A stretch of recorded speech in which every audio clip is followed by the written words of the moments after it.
नमस्कार दोस्तों, स्वागत है आपका एस्पायरेशन ऑनलाइन क्लासेस में। मैं आदर्श सक्सेना इंडियन पॉलिटी के अगले लेक्चर के साथ एक बार फिर से आपके समक्ष उपस्थित हूँ।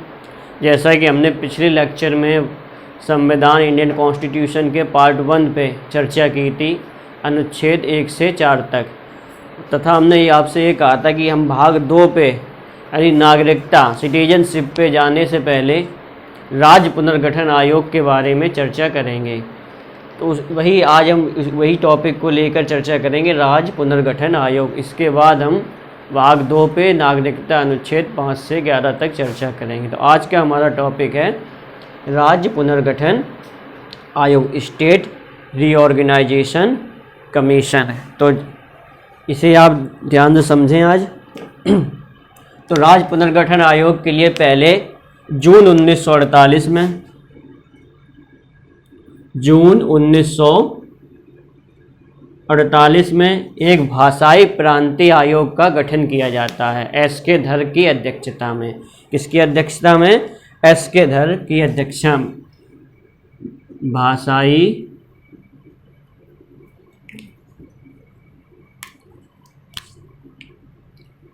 भाषाई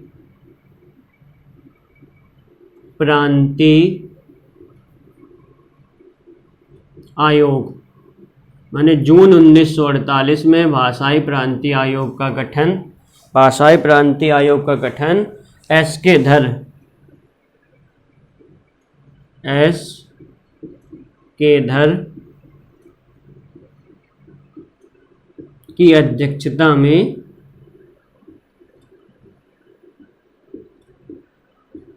की अध्यक्षता में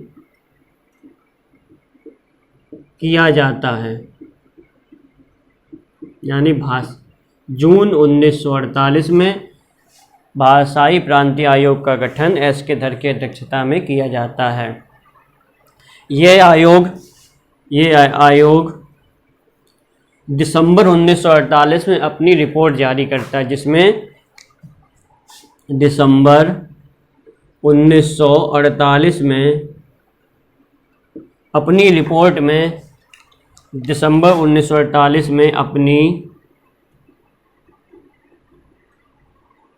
रिपोर्ट में भाषा के आधार पर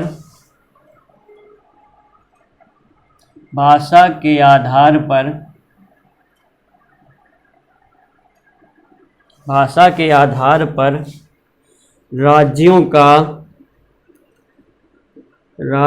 का पुनर्गठन न कर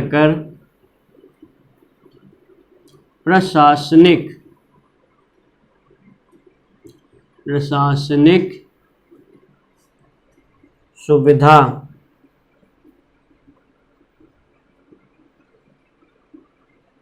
को आधार बनाना चाहिए। यानी जून 1948 में एक भाषाई प्रांतीय आयोग का गठन होता है एस के धर की अध्यक्षता में। ये आयोग अपनी रिपोर्ट दिसंबर 1948 में पेश करता है, जिसमें ये कहता है कि भाषा के आधार पर राज्यों में पुनर्गठन ना करके प्रशासनिक सुविधा को आधार बनाना चाहिए। यानी भाषा के आधार पर राज्यों का पुनर्गठन नहीं होना चाहिए, एक प्रशासनिक सुविधाओं के आधार पर राज्यों का पुनर्गठन होना चाहिए। तो इस रिपोर्ट के विरोध में मद्रास में काफ़ी आंदोलन होते हैं और इसके बाद एक और समिति का गठन किया जाता है।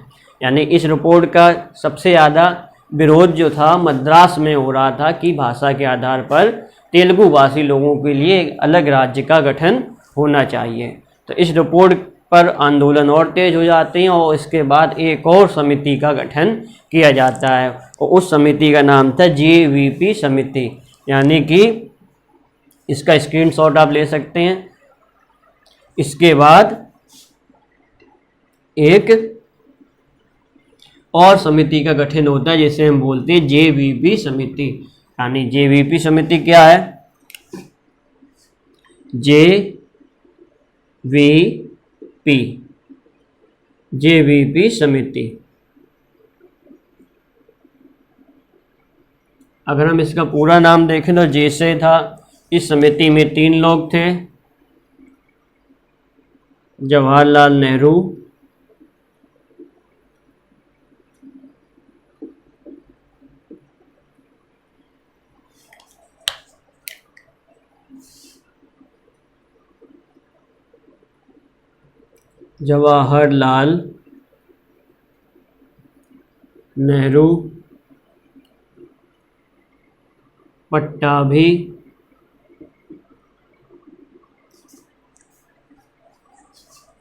पट्टाभी सीतारमैया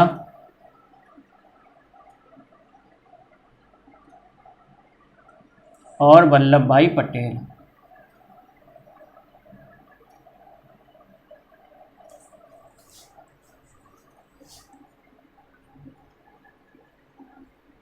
यानी जेवीपी समिति जो कि बनी एस के धर आयोग की सिफारिशों के बाद, इसने इस समिति में ये 3 लोग थे, जवाहरलाल नेहरू, पट्टाभी सीतारमैया और वल्लभ भाई पटेल। इस समिति ने अपनी रिपोर्ट अप्रैल 1949 में पेश की। इस समिति ने अप्रैल 1949 में अपनी रिपोर्ट में राष्ट्र की एकता व अखंडता को ध्यान में रखते हुए राज्यों के पुनर्गठन को कुछ समय के लिए स्थगित कर दिया। इस रिपोर्ट ने क्या किया? अप्रैल 1949 में इस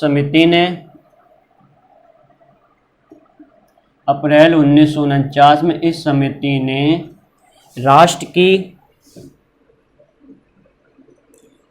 की एकता व सुरक्षा को ध्यान में रखते हुए राष्ट्र की एकता व सुरक्षा को ध्यान में रखते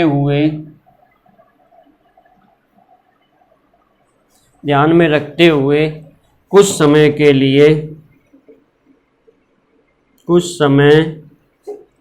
के लिए भाषा के आधार पर पुनर्गठन को स्थगित कर दिया। यानी कि जो जेवीपी समिति थी, इसने अपनी रिपोर्ट अप्रैल 1949 में प्रस्तुत की। इस समिति ने राष्ट्र की एकता व सुरक्षा को ध्यान में रखते हुए भाषा का पुनर्गठन को स्थगित कर दिया। आप जानते हैं 1947 में धर्म के आधार पर पहले ही भारत के 2 टुकड़े हो चुके थे, इसलिए इन लोगों का ये मत था कि यदि भाषा के आधार पर राज्यों के पुनर्गठन की मांग को स्वीकार किया जाता है तो देश के अन्य कोनों से भी ये आवाज़ उठ सकती है और फिर से भारत के कई टुकड़े हो जाएंगे। इस बात को ध्यान में रखते हुए भाषा के आधार पर राज्य पुनर्गठन को स्थगित कर दिया गया। लेकिन कुछ जो आंदोलन थे भाषा के आधार पर, वो तेज होते रहे और क्रमशः मद्रास में आंदोलन अपनी तीव्र गति को आगे बढ़ते रहे। और इसके बाद कुछ लोगों ने वहाँ पे अनशन भी किया, जैसे सीताराम, जिनके अनशन को विनोबा भावे ने ख़त्म करा दिया। लेकिन उसके बाद 19 अक्टूबर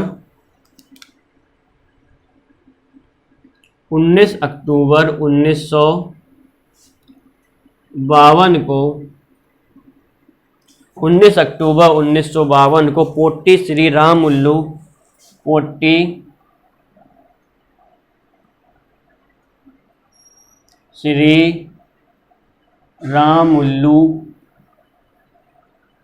राम मुल्लू अनशन पर बैठ जाते हैं। अनशन पर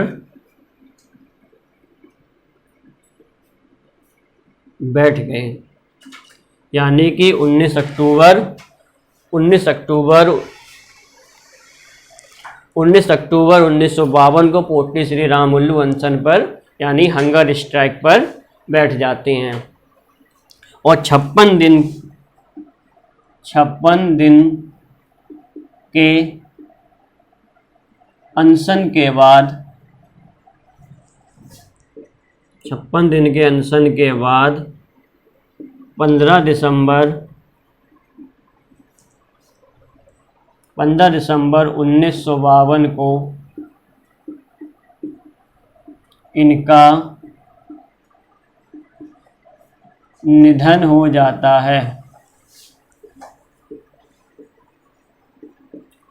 यानी कि 19 अक्टूबर 1952 को पोटली श्री रामुलु अनशन पर बैठ गए। 56 दिन के अनशन के बाद 15 दिसंबर 1952 को इनका निधन हो जाता है और इसके बाद मद्रास में हिंसक आंदोलन हिंसक घटनाओं में बदल जाते हैं और वहाँ पे कई सरकारी संपत्तियों को नुकसान पहुँचाया जाता है। और उसके बाद भारत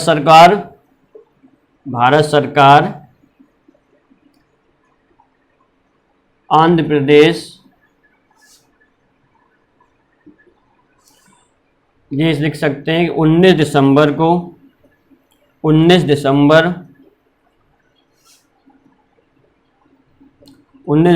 भारत सरकार आंध्र प्रदेश की मांग को स्वीकार कर लेती है। आंध्र प्रदेश की मांग को स्वीकार कर लेती है।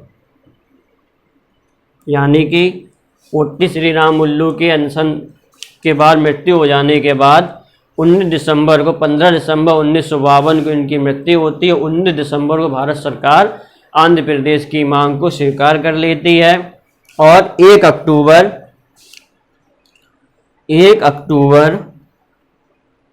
1953 में 1 अक्टूबर 1953 में कुरनूल में नई राजधानी कुरनूल में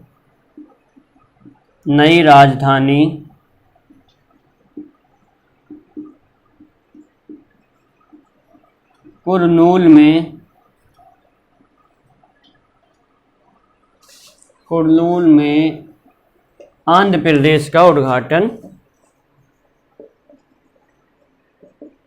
आंध्र प्रदेश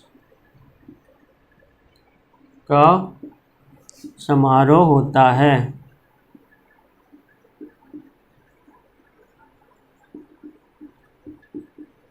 यानी कि कुल मिला औपचारिक रूप से 1 अक्टूबर 1953 को नई राजधानी कुरनूल में आंध्र प्रदेश का समारोह होता है, जिसमें Pandit Jawaharlal Nehru as a chief guest मुख्य अतिथि के रूप में उपस्थित होते हैं। तो ये इस तरीके से कुछ ऐतिहासिक घटना घटी। उसके बाद भारत सरकार के द्वारा दिसंबर 1953 में फजल अली आयोग का गठन किया जाता है। यानी सरकार के द्वारा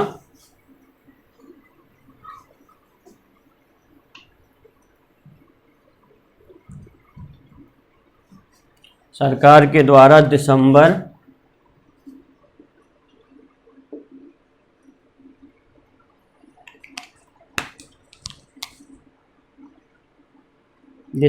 1953 में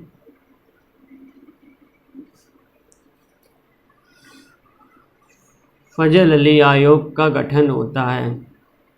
3 दिसंबर 1953 में 3 सदस्यीय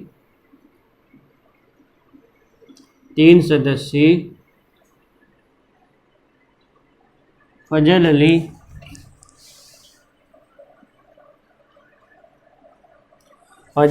आयोग का गठन होता है। यानी कि दिसंबर 1953 में 3 सदस्यीय फजल अली आयोग का गठन होता है, जिसमें फजल अली इस आयोग के अध्यक्ष थे।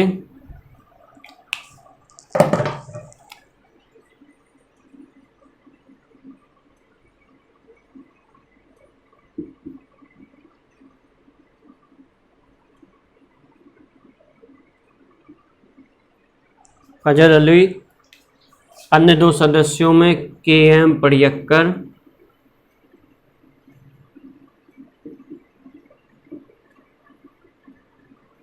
और तीसरे थे H.N. कुंजरू।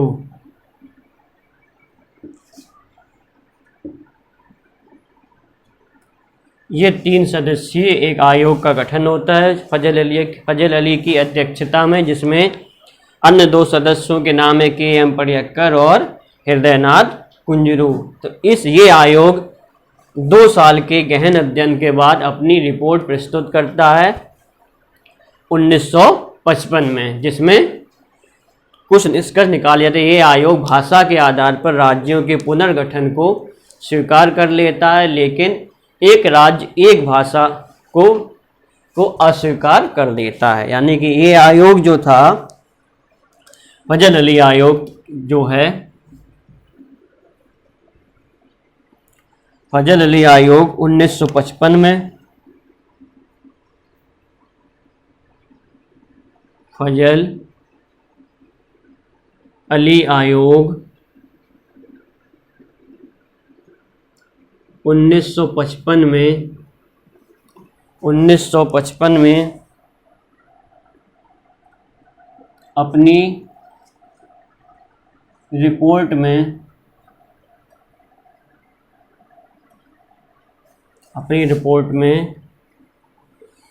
भाषा के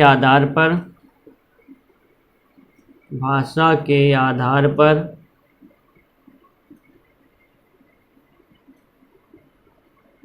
राज्यों के पुनर्गठन को स्वीकार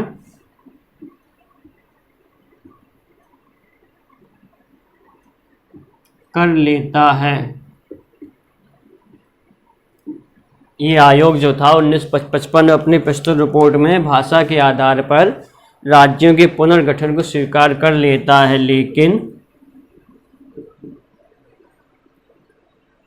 लेकिन एक राज्य एक भाषा, एक राज्य एक भाषा को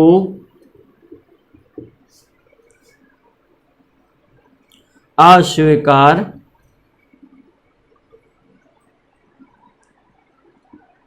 कर देता है। यानी मतलब अब ये किसी भी राज्य में ये संभव नहीं है कि एक ही भाषा बोलने वाले लोग हों। कुछ ना कुछ लोग ऐसे ज़रूर होते हैं जो कि किसी अन्य भाषा का प्रयोग करते हैं। तो इस आयोग ने भाषा के आधार पर राज्यों के पुनर्गठन को स्वीकार कर लेता है, लेकिन एक राज्य एक भाषा को अस्वीकार कर देता है और अपने कुछ निष्कर्ष प्रस्तुत करता है।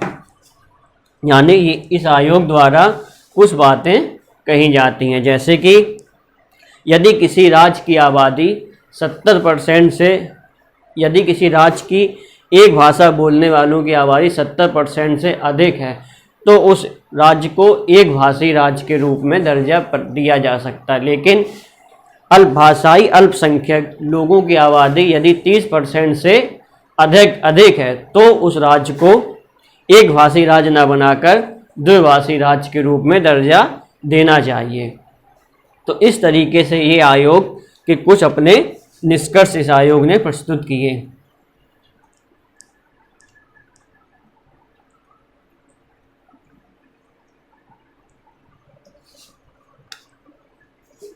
यानी कि हम कह सकते हैं फजल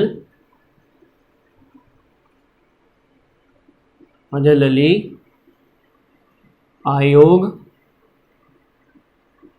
के निष्कर्ष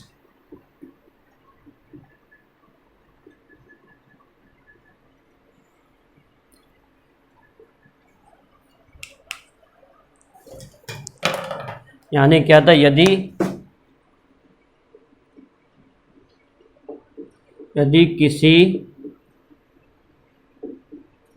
किसी राज्य की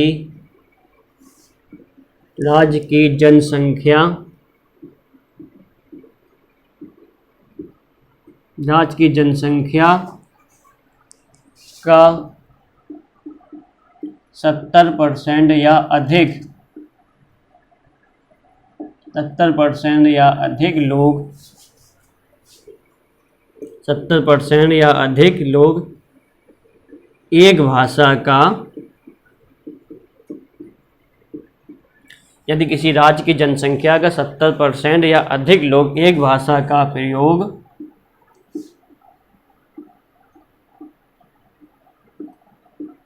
करते हैं तो उसे एक भाषी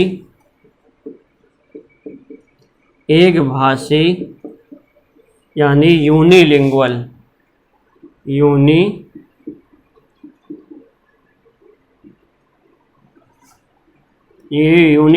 स्टेट्स,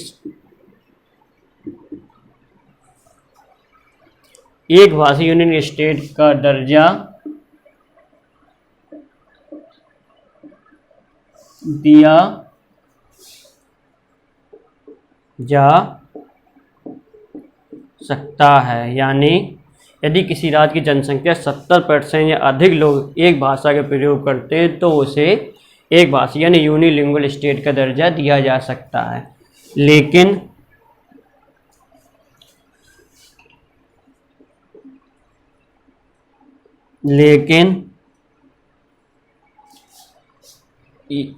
राज्य की जनसंख्या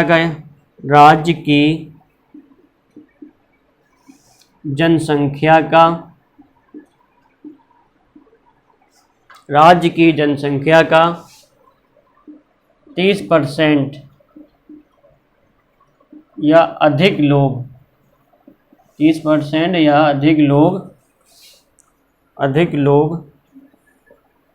अन्य भाषा का, लेकिन यदि राज्य की जनसंख्या का 30% या अधिक लोग अन्य भाषा का प्रयोग करते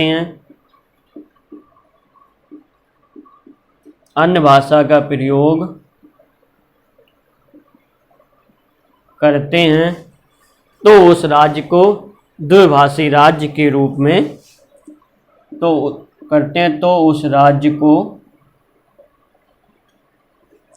उस राज्य को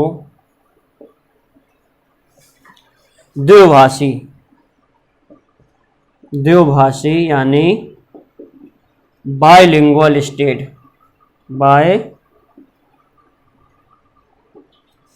बाइलिंगुअल स्टेट्स